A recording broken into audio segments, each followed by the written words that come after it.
Salam Ramadan, salam ukhuwah, salam cinta, dan salam damai. Assalamualaikum warahmatullahi wabarakatuh. Kembali lagi Ramadan bersama FF Project.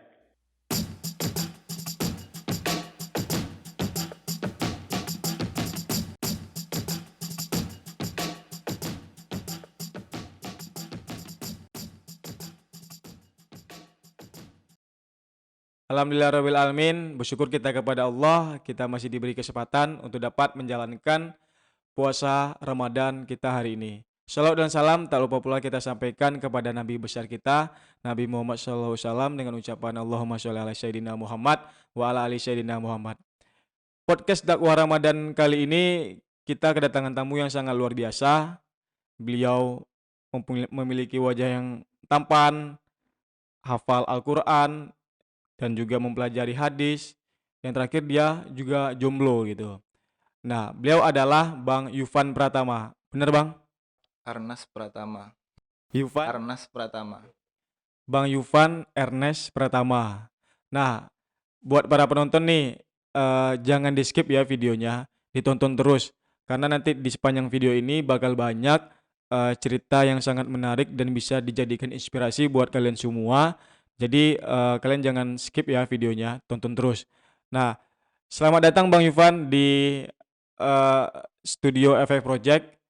Kalau boleh tahu nih Bang, sekarang Abang kesibukannya apa nih Bang? Kalau dibilang kesibukan semasa ini ya masih ngajar Ngajar? sambil ngajar. Sekarang kan untuk waktu sekarang karena suasana kayak gini ya masih off semuanya. Masih off semua ya? Ngajarnya di mana Bang Misya? Eh saya ngajar kemarin di SD, terus ngajar fikih juga sama mahasiswa itu setiap minggu, sekali seminggu malam Jumat malam Sabtu. Malam Jumat, malam Sabtu. Nah di situ kami bimbing mahasiswa bagaimana mereka tahu bagaimana apa itu fikih. Apa itu fikih? Jadi kajian-kajian gitu ya Bang? Ya, kajian simpel aja. Kajian Nah, simpel. kajian simpel yang dasar-dasarnya. Kan banyak nih anak muda yang mana nggak tahu apa itu mandi wajib kayak gimana. Ah. Bahkan bacaan sholat pun anak muda nggak tahu. Oh, masih Nah, banyak juga ya Bang? di situ berinisiatif lah dengan teman-teman yang udah belajar bagaimana kita rangkul nih anak-anak muda. Hmm. Supaya sama-sama kita bangun agama nih, bagaimana wujudkan dalam jati diri mereka tuh hal-hal yang kebaikan. Kan sayang toh kalau dia dia muda tapi nggak tahu agama tuh kayak gimana, nggak tahu. Hmm.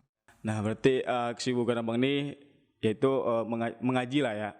Apa namanya? Mengajarkan Mengajar. ilmu agama kepada para pemuda ya Bang. Nah, tapi sebelum kita cerita lebih jauh Bang, Abang ini kan apa namanya? Pemuda dan juga hafiz Quran, penghafal Al-Quran. Nah, itu gimana sih cerita Abang mulai Abang bisa menghafal Al-Quran dan kenapa Abang mau menghafal Al-Quran gitu? Jadi kita cerita dari awal ya. Ya. Jadi pertama-tama saya tuh mulainya itu dari semenjak tamat SD baru mulai ngafal. Semenjak tamat SD. Tamat SD kelas 6 baru mulai ngafal. Hmm. Tapi sebelumnya saya itu heran dengan, kan di sekolah dulu atau SD setiap Jumat orang kan biasanya di SD itu baca Yasinan. Ya, Yasinan ya, ya. Dipimpin sama satu guru. Satu orang, ya satu guru. Di situ saya pernah lihat guru itu baca Yasin tapi nggak lihat Al-Quran. Situ saya heran. Ini guru saya ini hafal Yasin ya mungkin ya. Saya heran orang hafal Yasin, saya heran dulu. Heran. Karena apa? Karena kan lumayan banyak itu. Karena kita belum pernah jumpa orang yang hafal Quran. Jadi semenjak itu saya lihat, oh guru ini kayaknya hafal Yasin nih, hebat nih. Hebat guru nih hafal Yasin. Saya bisa nggak ya? Kayaknya saya nggak bisa. Mustahil, ini banyak kayak gini Al-Quran. Mau ngapal Yasin gitu. Yasin aja udah hafal, udah syukur dulu. Saya tahunya kayak gitu. Akhirnya nggak lama kemudian, sebelum saya tamat kelas 6 SD itu, saya dijumpain sama satu orang pelajar yang mana dia itu kawan bapak saya. Anak kawan bapak saya. Jadi dia tuh, saya jumpa sama dia tanpa diajak apa-apa, cuman jumpa pas lagi ayah sama bapak dia lagi dakwah. Saya jumpa di situ. Di satu masjid saya jumpa dia. Terus bapak saya bilang, "Ini anak ini hafal Quran." Hmm. "Masa iya?" saya bilang. Kenapa saya bilang masa iya? Karena hafal Yasin aja saya kaget, Iya. apalagi orang hafal Quran. Mm-mm. Saya tanya sama dia, "Kamu hafal berapa juz?" Itu masih kecil, bayangkan. Saya kelas 6 SD. Belum tamat itu. Belum tamat abang. Saya bilang sama dia, "Kamu hafal berapa juz?" "Alhamdulillah masih 5 juz." Heran saya. 5 juz, bayangkan kan? 5 juz. "Alhamdulillah masih 5 juz," kata dia. Itu umurnya berapa tuh dia? Umur dia setahun di atas saya. Ya, setahun di atas saya. Akhirnya saya bingung, kebingungan saya. Hmm. Kenapa saya bingung? Karena hafal Yasin saja saya sudah bingung, apalagi orang hafal 5 juz. Takjub lah bang. Takjub saya. Saya tanya, "Kenapa kamu bisa hafal Quran?" Dan dulu kalau mau tahu tipenya saya ini orangnya manja. Abang manja. Manja. Istilahnya ngekor kemana orang tua ikut, kalau bahasa kitanya. Akhirnya saya tanya, "Kenapa bisa ngapal Quran?" Dia buka satu buku, dia tunjukkan satu hadis sama saya. Mm-mm. Katanya orang yang ngapal Quran dan dia menghafal dan menghalalkan apa yang dihalalkan Allah dan mengharamkan apa yang diharamkan Allah. Mm-mm. Maka dia bisa mensyafaati keluarganya 10 orang, ahli keluarganya, kecuali yang murtad.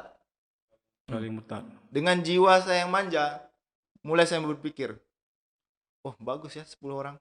Saya mulai hitung. Di masjid ini, saya mulai hitung. Ayah, ibu, adik-beradik saya ada 3. Termasuk saya. Kakek saya ada 2. Nenek saya ada 2. Satu lagi siapa? Umur kelas 6, saya udah berpikir, ya udah saya bawa istri saya. Di situ saya mikir. Saya bawa istri saya. Ya udah cukup 10. Akhirnya saya bawa buku tuh. Saya datang ya saya. "Ayah, lihat ini, hadis ini. Ivan mau kayak gini, hafal Quran." Jadi ayah kaget juga. Ayah kaget kenapa? Karena tiba-tiba anaknya seperti ini gitu. Masih kecil, tapi ngelihat nunjukin hadis yang kayak gini. Mm-mm. Ya udah, ayah bilang nggak apa-apa. Kapan maunya? Tamat kelas 6, mau ngafal Quran. Saya bilang kayak gitu. Ya udah, nanti ayah bilang sama bunda. Berselang-selang saya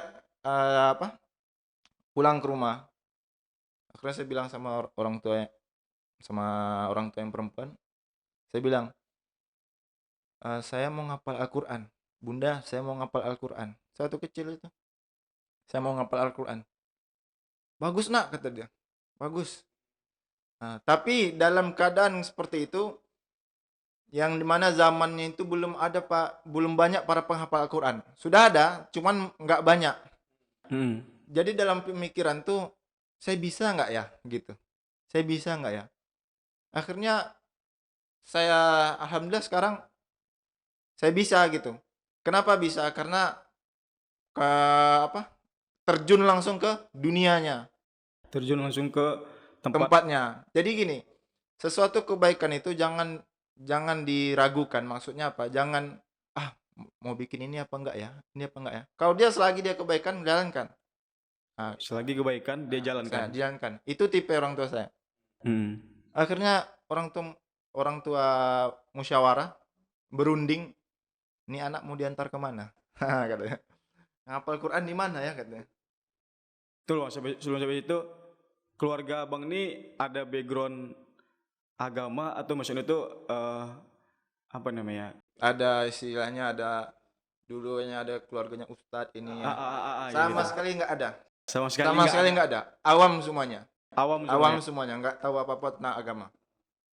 Tapi semenjak itu ada tahu belajar. Karena berawal dari hijrah itu. Hmm. Akhirnya orang tua berunding. Ini anak mau diantar kemana? Mana tempat yang bagus untuk ngapal Quran? Hmm.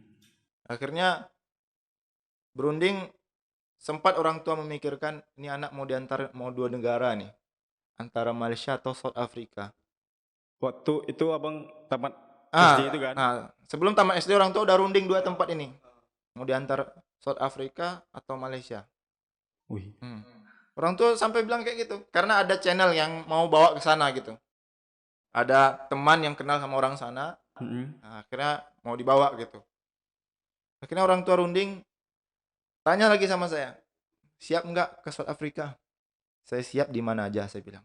Waktu kecil itu, saya pun kok kayak gitu saya waktu kecil ya. Hilang sifat saya itu yang manjanya dulu, Sifat kekanak-kanakan itu. kekanak-kanakannya itu hilang. Akhirnya saya bilang, terserah ayah mau di mana. Akhirnya runding lagi, runding. Akhirnya orang tua memutuskan kita coba sebulan di sini di Pekanbaru, kita cari tempat yang mana ada menghafal Quran. Di sana kita coba. Setelah itu kita lihat perkembangannya, kita antar ke Malaysia. Oh, ke Malaysia jadi. Kenapa ke Malaysia? Karena orang tua mikir, kalau South Afrika terlalu jauh. Iya. Kalau Malaysia masih bisa sekali berangkat langsung sampai. Kalau South Afrika transit ini lagi, transit sana lagi. Karena waktu itu masih kecil. Bayangkan umur 12-13 tahun. 12 Tamat 13 SD, tahun. diantar ke negeri orang, nggak tahu apa. Itu ada keluarga juga ya, Bang? Nggak ada, sama sekali nggak ada keluarga. Keluarga di Malaysia nggak ada, di South Afrika nggak ada. Cuman orang tua Abang ada link aja. Ada teman, ada kenalan. ada gitu. kenalan di negara itu gitu. Jadi akhirnya gitu. Setelah dicoba sebulan di sini, oh ini kayaknya anak ini bisa mungkin. Orang itu mungkin berpikir kayak gitu, nih anak ini bisa. Diantar saya ke Malaysia. Di situ saya ngapal. Jadi ngapal itu memang nggak mudah. Awalnya tuh kita terasa susah. Karena apa? Karena otak udah lama nggak pernah diasah. Udah lama lagi nggak pernah diasah. Belum pernah ngapal Quran saya. Saya ngapal setoran itu pertama itu. Saya store 5 ayat pun susah. Storenya hafalan apa tuh, Bang? Ayat apa? Juz 30 dari belakang. Juz 30. Jadi saya mulai kesusahan tuh ketika naik juz 29 pertengahan. Kenapa? Karena juz 30 setelah saya memutuskan saya pengen ngafal Al-Quran, di situ saya mulai beli kaset-kaset. Tahu Mishairi Rashid? Ada Syekh Mishairi Rashid. Tahu. Itu saya mulai beli kaset dia. Dulu ada kaset kayak gitu yang kecil itu. Kaset tape. Ya, tape dimasukkan ke mobil. Ya. Sebelum saya sampai ke sekolah itu saya putar di mobil.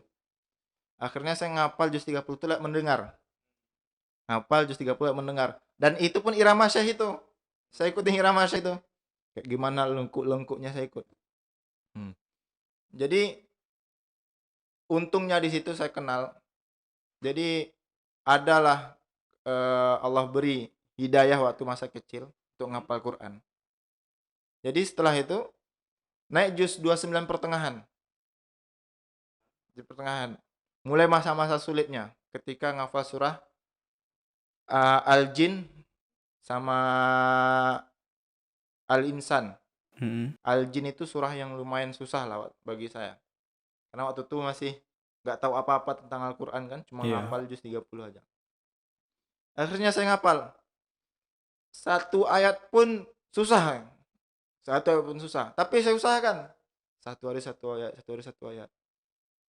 Terus akhirnya saya ingat lagi, si teman saya orang Malaysia, dia ngafal surah At-Tahrim, juz 28. Juz 28, akhir juz. Akhirnya saya lihat dia. Saya tanya dia, kamu makan apa? Sampai saya tanya kayak gitu. Kamu makan apa? Apa yang kamu makan itu yang saya makan, kata dia. Kan kita satu tempat, kata dia. Oh gitu ya. Tapi kok aku susah yang ngapal. Gitu saya. Iya. Saya berpikir kayak gitu. Tapi kok aku susah ya. Sampai saya waktu itu saya lihat gerak-gerik dia. Apa yang bikin dia mudah ngapal? Karena apa? Karena dia setoran hafalnya itu satu halaman. Satu halaman tuh luar biasa loh. 15 baris. 15 baris. 15 baris dia store. Sekali store 15 baris. Itu setiap hari dia atau? Setiap hari. Setiap hari dia nyetor. Setiap hari store 15 baris. Saya heran. Itu gimana coba ngafalnya? Di situ saya bilang. Saya tanya dia, kamu ngapal Quran kayak gimana? Kata dia. Apa yang kamu makan? Pokoknya saya perhatikan dia tidur, dia apa, saya perhatikan. Akhirnya dia bilang, kamu hafal aja. Terus akhirnya saya datangi senior saya bilang, Bang, kayak gimana nih? Saya ngomong bahasa Melayu, cuman bahasa Indonesia aja. Saya bilang, kayak gimana nih mau ngafal Quran? Abang kok mudah ngafal Quran? Iya. Dia bilang, ngafal Al-Quran awalnya emang susah. Karena apa? Ibarat pisau. Pisau itu kok nggak diasah, tumpul dia. Iya enggak? Iya. Gini-gini pun daging tuh nggak akan terpotong dia, karena tumpul. Jadi ibarat Al-Quran, otak tuh diasah. Pertama diasah. Pisau kalau sekali asah nggak akan tajam dia, tapi diasah berkali-kali baru tajam dia. Kayak gitu juga otak. Kalau otak dilatih menghafal, nanti nggak mustahil itu berapa lembar, berapa halaman itu bisa distorkan. Nah, jadi abang tuh motivasi kayak gitu. Akhirnya saya bilang, mungkin ini otak saya belum mampu, belum mampu. Akhirnya saya coba lagi, coba. Akhirnya pernah di tengah saya menyerah, pengen nyerah. Kalau nggak salah 15 juz atau 20 juz kalau nggak salah saya. Udah 20 juz hafal misalnya. Iya, 20 juz hafal. Pengen nyerah saya. Bayangkan, udah 20 juz, 15 juz pengen nyerah. Pengen nyerah. Nah, Waduh.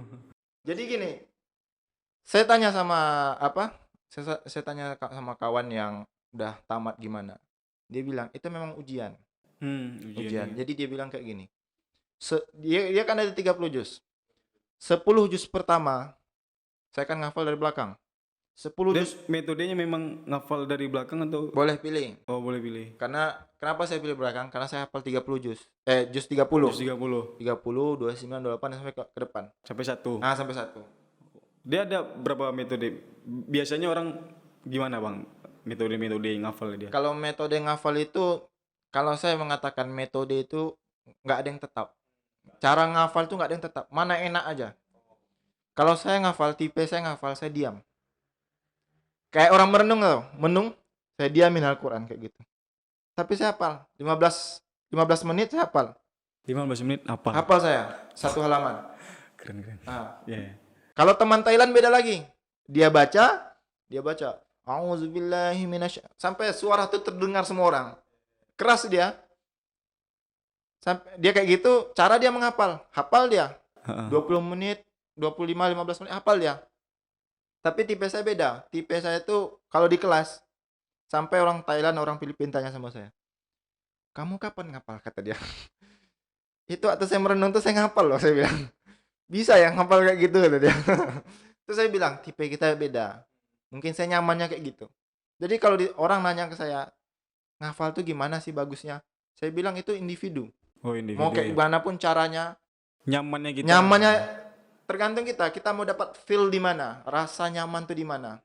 Karena kenyamanan ini nggak bisa dibuat-buat, ya nggak? Iya, benar. Kita mau ikut orang, kita nggak nyaman. Belum tentu kita nyaman ya, Bang. Jadi bisa dibilang jadilah diri kamu sendiri. Iya. Be yourself. Be yourself. Jadi gitu. Jadi saya ngapal susah. Jadi dia bilang satu juz sampai 10 juz itu memang kesusahan tuh ada, terasa. Karena otak belum diasah. Masih tumpul. 10 sampai 20 itu mulai. Jadi 1 sampai 10 ini setan menggoda, dia goda kita. Susah ngapal, enggak usah ngapal lagi. Enggak usah ngapal, susah kok, baru 10 juz, 20 lagi payah, Bro, kata dia. Iya enggak? Di situ iman kita di situ kita dites. Saya terasa di situ, baru saya sadar ketika dia bilang kayak gitu. Jadi 11 sampai 20 mulai setan bilang, hafalan kamu sebanyak itu nanti kamu nggak akan bisa ngulang, kata dia. Gimana, Bang, hafalan? Kita udah hafal 20 juz. 20 itu ada juz. lagi godaan. Dia bilang, kamu kalau hafal 20 juz, kamu ngulangnya kayak gimana coba? Iya. Gimana sebanyak itu, kata dia. Kamu gimana? Itu setan goda loh. Ibaratnya setan tuh pengen kita nih, gak usah jadi hafiz Quran. Buat ragu lah gitu. Buat kita semangat tuh turun. Iya. Jadi saya cerita tadi kan, saya sempat down ketika saya hafal 15 sampai 20 tahun. 15 sampai 20 juz. Down saya. Pas saya down itu, saya pulang ke rumah. Jadi di depan rumah tuh ada kursi. Waktu itu saya ingat lagi malam, saya cerita sama ayah, berdua di depan rumah. Saya bilang sama ayah, ya udahlah ya, malas ngapal Quran, susah, saya bilang. Padahal udah 20 juz loh. 20 juz apa? Bayangkan, setan itu, Bro. 20 juz.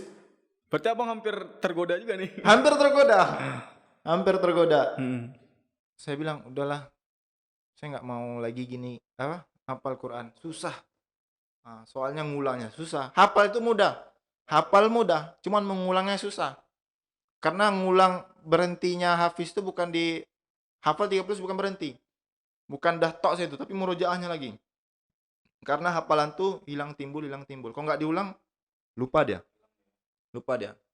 Akhirnya saya pernah merasa jenuh. Akhirnya ayah bilang, ayah waktu itu banyak ngomong, tapi yang satu pesan yang saya ingat, terkesan dalam hati saya, waktu itu saya bisalah mengeluarkan air mata tapi diam-diam. Iya. Ayah bilang, nak katanya, dulu kan pernah bilang sama ayah, kalau ngafal Quran bisa masukkan ahli keluarga 10 orang. Iya, iya, iya. Kenapa sekarang kayak gini katanya? Susah ayah, saya bilang. Susah katanya. Susah. Memang kalau belajar tuh susah nak katanya. Tapi ingat katanya. Dulu kan saya manja. Saya kadang kadang seminggu, setiap minggu saya nelpon.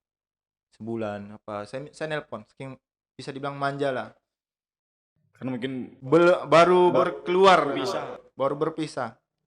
Akhirnya saya down di situ. Akhirnya ayah bilang, nak kata ayah, nggak apa-apa kita pisah di dunia ini sementara aja. Daripada kita pisah di akhirat selama-lamanya. Mending kita pisah sekarang dan kita jumpa di akhirat. Di situ saya sebagai anak yang masih belia umurnya bisa saya nangis diam-diam. Waktu itu lampu nggak begitu terang. Nah, di rumah itu waktu itu belum ada lampu jalan. Ya. Jadi waktu itu malam. Jadi saya usap air mata saya itu di baju. Deras air itu, Pak. Derasnya ketika masuk di kamar. Ketika masuk di kamar. Di situ ayah bilang, nggak apa-apa kita pisah di dunia sementara. Karena ayah tahu tipe saya ini orangnya manja. Iya. Ayah bilang kayak gitu. Nggak apa-apa kita pisah di dunia sementara nak. Asalkan jangan sampai kita terpisah di akhirat. Katanya. Bayangkan coba. Seorang anak dengar kayak gitu. Tersentuh hati ini. Anak kecil loh. Saya masih kecil. Tersentuh hati ini. Setelah itu, saya mulai tetapkan diri saya. Saya nggak akan berhenti sebelum saya hafis Al-Quran. Saya nggak akan keluar, nggak akan berhenti, nggak akan berhenti susah payah sebelum saya jadi hafiz Quran. Di situ saya mulai tekad saya. Bahkan ayah saya bilang, kalau mati pun lagi ngapal Quran nggak apa-apa nak, nggak apa-apa. Itu udah digolongkan orang yang hafiz Al-Quran. Ayah saya bilang kayak gitu. Jadi saya serahkan, makanya ayah saya berani nyerahkan saya ke luar negeri. Taman SD yang lagi anak-anak nggak tahu apa-apanya. Bahasa orang sana pun saya nggak tahu. Jadi ketika di sana saya harus pandai-pandai menyesuaikan diri. Karena nggak ada keluarga, nggak ada siapa-siapa, nggak ada. Kalau orang bilang sebatang kara, hidup sebatang kara, tapi bahagia. Kalau sebatang kara itu kan tragis. Nah, jadi gitu, selesai. Alhamdulillah Allah selesaikan. Nah, Allah selesaikan. Jadi sempat selama 1 bulan setelah selesai itu saya nggak percaya bahwasanya saya ini sudah selesai. Tiba-tiba selesai gitu Mas Abang itu. Jadi kan perjuangan tadi, cerita perjuangan susah payah ya kan. Jadi ketika akhir itu tanpa sadar saya ternyata udah sebulan udah selesai ya. Padahal baru kemarin baru mau ngafal. Saya sudah selesai sebulan, itu pun masih ngerasa masih nggak yakin. Saya udah hafal ya ternyata. Hafal maksudnya hafal sebulan? Enggak, saya ngafal. Jadi setelah saya selesai, saya masih nggak percaya bahwasanya saya itu sudah selesai menghafal 30 juz Al-Quran. Nah, tapi di situ dinasihatin saya sama guru saya. Akhir dari penghafalan ini bukannya hafiz Quran. Istilahnya kamu hafal Al-Quran 30 juz itu bukan suatu akhir, tapi itu awal permulaan. Jadi ada seterusnya, itu murojaah. Al-Quran ini kalau mau kekal itu diulang, ulang. Murojaah diulang berapa juz sehari, berapa juz. Jadi ada istilahnya susahnya itu di murojaah, bukan di menghafal.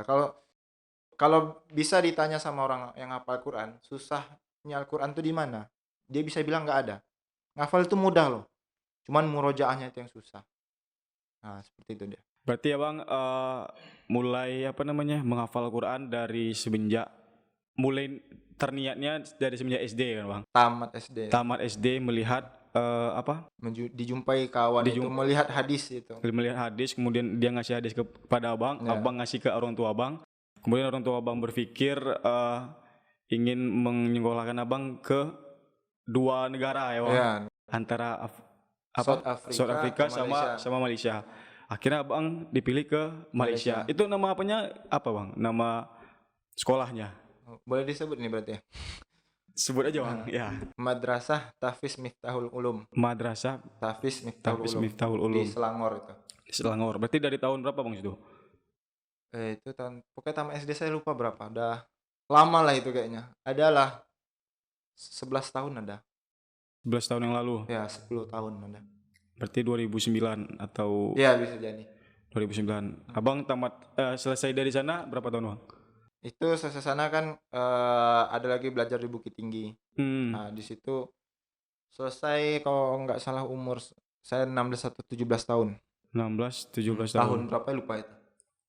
Berarti dari umur Abang 12 tahun Ya, pokoknya tamat SD sama SD langsung ke Malaysia. Di sini dulu selama di sini dulu. di sebulan di sini dulu percobaan Percobaan. perpisahan dengan orang tua kata orang kan.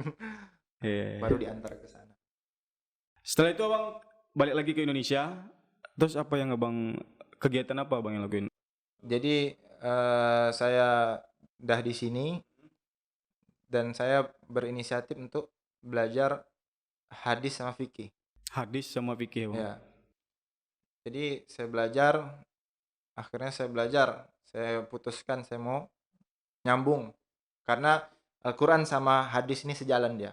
Jadi sayang kan umur masih muda cuman nggak ngambil hadis sama fikih. Iya. Nah di situ berinisiatif, oh ini harus ngambil kayak gini supaya dia sejalan. Jadi nyambung dia, Al-Quran ada, di hadis ada, kita sambungkan, di fikih pun ada. Berarti Abang ngapal Al-Quran, ngapal hadis juga gini maksudnya? Hadis nggak dihafal, cuma dipelajari. Dipelajari. Bagaimana hadis ini sohehnya, terus maksudnya gimana, apanya. Fikih gitu juga, fikih dari ibadah, dari puasa, zakat, haji, semuanya. Bahkan bab jihad pun dipelajari. Semua bab lah, dalam agama itu dibahas. Berapa lama Bang belajarnya itu? Itu setelah tamat itu, baru selesai tahun 2019 kemarin. Baru selesai belajar? Ya, fikih. Belajar Fikih, fikihnya. hadis. Dan kalau orang bilang itu belajar alim nama dia. Selain Al-Quran, fikih, hadis, usul fikih, segala macamnya. Itu orang bilang belajar alim nama dia. Oh, belajar alim namanya. Sistem dia kan ada 2 sistem, hafiz dan alim. Hafiz dan alim. Hafiz itu khusus Al-Quran. Kalau alim seluruh ilmu selain Al-Quran. Bagaimana hadis, bagaimana fikih, semua dibahas. Keren juga Bang ya. Nah, Jo ya, Jo nampak juga nih di Instagram Abang apa namanya, ada kayak ngetes, kalau nggak salah Hafiz cilik juga, yang si Kaila ya. Siapa namanya? Kaila. Ya. Itu gimana ceritanya itu Bang? Jadi saya kan setelah selesai belajar, itu kayaknya 2 tahun yang lewat kalau nggak salah, 2 tahun atau setahun yang lewat. Jadi saya pulang, ada rumah om di Jakarta, ada keluarga di Jakarta. Jadi saya pulang ke rumah, cuman transit. Niatnya transit. Sekalian main-main di Jakarta kan. Jakarta baru ke Pekanbaru. Jadi saya biasa sholat ke masjid sama om, sholat ke masjid. Terus tiba-tiba tante pulang ke rumah, tante cerita. Iya. Tante nanya, Al-Quran udah hafal kan 30 juz? Alhamdulillah teh, udah lama kemarin saya bilang. Terus tante bilang di sini ada juga. Kenal Kailah kata dia. Enggak kenal saya. Siapa itu saya bilang. Terus dia bilang ini Hafiz Indonesia kata dia. Yang pernah ikut tampil di salah satu stasiun TV. Akhirnya saya bilang, dia kayak mana orangnya? Dia tuh buta. Kaget saya. Wah, buta Hafiz Quran. Perempuan lagi, Kailah namanya perempuan. Umurnya berapa? Mungkin waktu itu saya di sana umurnya 11 kayaknya. 11 atau 12. Umur si Kaila ya? Umur si Kaila. Jadi saya bilang sama tante, di mana rumahnya? Ini dekat rumah kita kata dia. Terus saya bilang, sebelum saya ke Pekanbaru, tolong bawa saya jumpa sama dia. Soalnya saya kagum. Ini orang buta, anak kecil lagi, hafal Quran. Akhirnya tante pun buat perjanjian sama orang tuanya. ini ada nih ponakanku gini-gini, biasalah kan. Akhirnya malam malam besoknya saya dibawa. Hmm? Saya datang ke rumah dia. Saya datang, ya seperti orang biasa, Iya, iya, seperti iya. orang biasa. Setelah sholat dibawa ke sana sama keluarga. Akhirnya duduk dan Kaila waktu itu lagi murojaah di kamarnya. Ngulang-ngulang dia. Dia lagi murojaah di kamarnya. Akhirnya ibunya panggil, ada yang mau jumpa di sini kata dia. Akhirnya saya perkenalkan diri. Tante saya udah memperkenalkan diri duluan. Nah, terus saya pun perkenalkan diri. Akhirnya singkat cerita, saya lihat dia, saya kagum. Apa kamu? Dia, saya tanya dia, kamu namanya siapa? Saya Kaila bang, kata dia. Terus dia bilang, kamu gimana hafal Quran? Saya tanya sama dia, kamu gimana hafal Quran? Iya. Lewat mendengar, kata dia. Tadi ngapain? Baru siap murojaah. Oh, sehari murojaah berapa? 5 juz bang, kata dia. Masya Allah, 5 juz ya sehari murojaah. Dalam keadaan dia kayak gitu. Dalam keadaan buta. Dalam keadaan nggak Ada kekurangan lah gitu ya. kekurangan. Tapi di situ saya merasa ini kelebihan, bukan kekurangan. Karena orang seperti kita normal, Iya. ya kan? Ada mata, ada hidung, semua normal, bisa seperti orang lakukan. Apa orang lakukan bisa kita lakukan. Tapi apa gambaran kita pas kita umur 10 tahun? Dia hafiz umur 10 tahun loh. Hafiz umur 10 tahun. Hafal Quran umur 10 tahun. Bayangkan. Keren, keren. Saya minder saya bilang, ini luar biasa nih. Iya, iya, iya. Hafiz umur 10 tahun. Akhirnya dia cerita bagaimana dia murojaah, bagaimana dia menghafal. Dia menghafal pun dia dengar. Dia cara mendengar. Dengar. Dia dengar, itu dia dengar Muhammad Toha. Yang dulu yang kita sering dengar-dengar, yang di masjid itu. Iya, iya, iya. Nah, itu ada suara anak kecil, itu kan udah besar sekarang. Iya, iya. Nah, suara itulah yang dia tiru. Makanya suaranya bagus. Nah, Kaila itu suaranya bagus. Dia ngaji, merdu. Akhirnya saya bilang, Kaila siap abang tes? Ya, saya bilang gitu. Karena saking saya penasarannya, nih anak nih luar biasa. Luar biasa karena kita yang mampu aja nggak hafal Quran. Iya, iya, Ya kan? iya. Orang yang seumuran dia nampak normal, ada segala macamnya, nggak hafal Al-Quran. Lah dia Allah beri kelebihan. Itu kan sangat luar biasa. Akhirnya dia cerita. Dia cerita dan di situ saya dapat motivasi. Sempat dia cerita dan saya mau nangis, cuma saya tundukkan. Karena orang semua ngerekam. Oh, iya, iya. Coba mau dengar Kaila baca Quran. Saya baca, nggak seperti di Instagram itu. Iya, oh, iya, iya. Saya baca, akhirnya dia baca sukses, nggak ada salah sedikit pun. Akhirnya saya tes dua kali tuh, cuman di video cuman sekali saya masukin. Jadi saya tes kedua kalinya sukses lagi. Akhirnya dia bilang, abang gantiannya kita tes. Gantiannya kita tes. Akhirnya dia tes saya. Di situ serunya, saling ngetes nyambung gitu. Iya. Dia ngafal Quran apa. Jadi memotivasi, kok apa salah di diri kita? Iya. Apa contoh